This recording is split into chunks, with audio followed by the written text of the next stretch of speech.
सुबह सवेरे यानी तकरीबन 8 बजे मैंने देखा कि ज़मान पार्क को जाने वाले रास्ते जो हैं बिलखुसूस मॉल रोड और धर्मपुरा वाली साइड से और फिर नहर की तरफ से जो रास्ता वहां से जाता है वो सारे बंद कर दिए गए थे। मुझे उस वक्त गुमान नहीं हुआ कि शायद ये कोई ऑपरेशन का मामला है, क्योंकि उस वक्त तो ये तय था कि इमरान खान साहब ने आज इस्लामाबाद के लिए निकलना है।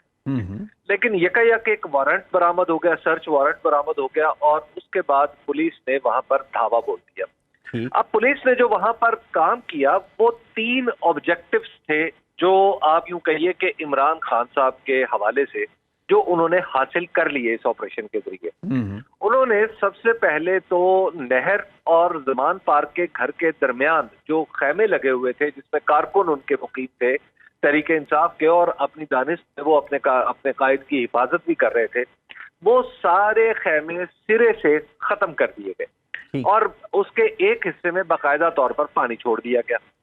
दूसरा ऑब्जेक्टिव था कि इमरान खान के ऊपर कुछ ऐसे लोगों की सरपरस्ती का इल्जाम साबित किया जा सके जो कानून को किसी और हवाले से मतलूब है।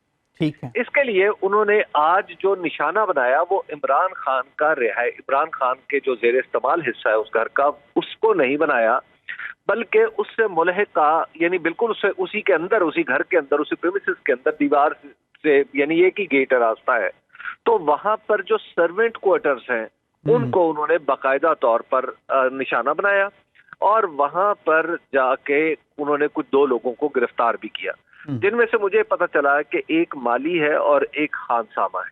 ठीक है।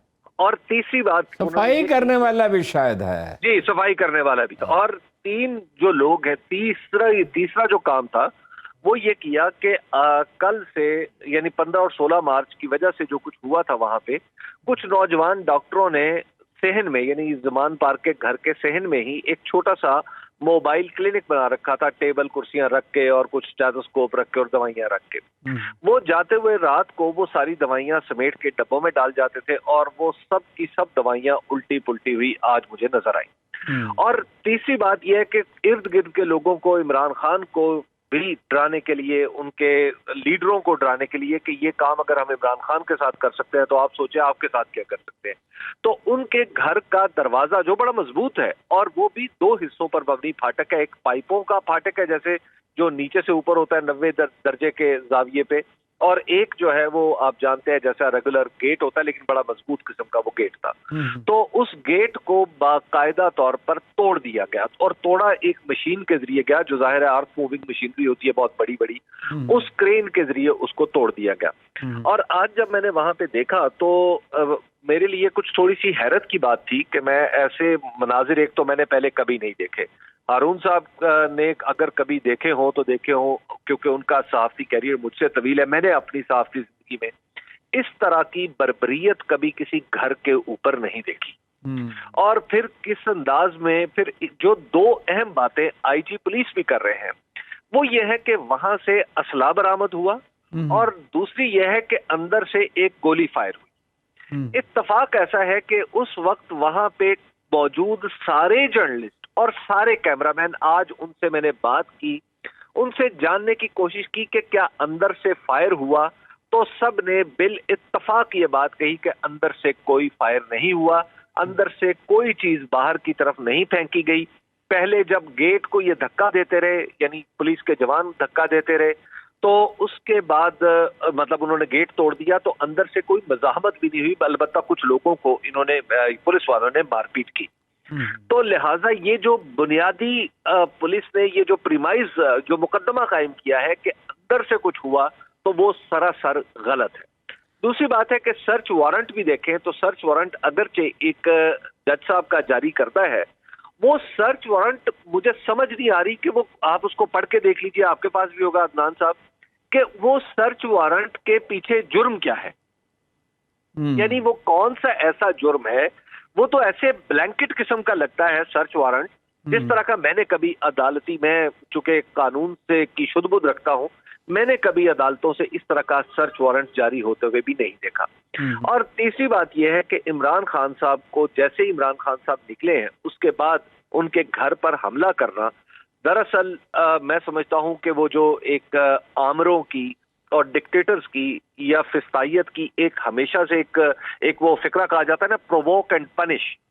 یہ دراصل وہ ٹیکٹکس استعمال کی جا رہی ہے کہ پہلے پرووک کیا جائے، اور اگر کوئی پرووک ہو جائے اور آگے سے کچھ حرکت کرے، اپنے دفاع میں ہی صحیح کرے، تو اس کو بنیاد بنا کے آپ پورے کا پورا جو ہے گھر ملیامیٹ کر دیں، کسی شخص کی جان لے لیں یا اس کو گرفتار کر لیں یا اس کو اذیت دیں کسی بھی طرح کی، اس کو قانونی اس کو بظاہر آپ کو ایسا لگے کہ اس نے اصل میں غلطی کی ہے. حبیب اکرم صاحب یہ کوشش کر رہے ہیں کہ ایک بیانیہ بنایا جائے کہ یہ ایک دہشت گرد تنظیم ہے تحریک انصاف، اور اس کو کالعدم قرار دیا جائے، جیسا کہ مریم نواز نے کہا، اور آج رنا ثناء اللہ کی بھی پریس کانفرنس تھی کہ وہ ایک لیگل پروسیس ہوگا کہ اس کو شروع کیا جائے. اور پھر تو کیا آپ کو لگتا ہے کہ یہ جو آج انہوں نے گرفتاریاں کی ہیں ان کی بنیاد پہ ایسا کوئی یہ پروسیس شروع کر سکتے ہیں؟ اور کیا یہ بھی اس کا ایک مقصد ہو سکتا ہے جو آج انہوں نے گھر کے اندر کارروائی کی اور لوگوں کو گرفتار کیا؟ وہ کہہ رہے ہیں 65 لوگ گرفتار ہیں، اور ایسے لوگ گرفتار ہیں جن کا تعلق پنجاب سے نہیں. عدنان صاحب، کیا موجودہ حکمران بھٹو سے زیادہ طاقتور ہیں جو نیشنل عوامی پارٹی پر پابندی لگانے کے بعد ANP کو بھگت سکے؟ اس کے بعد ایک تو یہ تاریخی اعتبار سے میں سمجھتا ہوں کہ یہ ممکن نہیں رہا. دوسری بات ہے کہ آج جو کچھ ہوا ہے وہ زوراوری ہے، وہ کوئی قانون کے مطابق کاروائی نہیں ہے، وہ زوراوری ہے، اور زوراوری کی بنیاد پہ تو آپ کچھ بھی کر سکتے ہیں. کل تک کچھ امید کی کرن تھی کہ شہباز شریف نے بیان دیا اگلے روز کہ مل بیٹھ کر سیاسی قیادت جو ہے مسائل کا حل کرے، اور پھر اس کے اوپر عمران خان نے بھی کہا تھا کہ میں ہر ایک سے بات چیت کرنے کو تیار ہوں. فواد چودھری نے کہا تھا بیانات سے آگے بڑھیں، ایک تاریخ مقرر کریں، مقام کا تعین کریں. تو ایک امید تھی کہ شاید یہ بات چیت ہو، لیکن آج جس قسم کی تلخی پیدا ہو گئی ہے اور زمان پاک پہ جس طرح کا پولیس کا آپریشن ہوا ہے، آپ کے خیال میں اب معاملات ٹریجیکٹری کیا بن رہی ہے؟ کس طرف چیزیں بڑھیں گی اب؟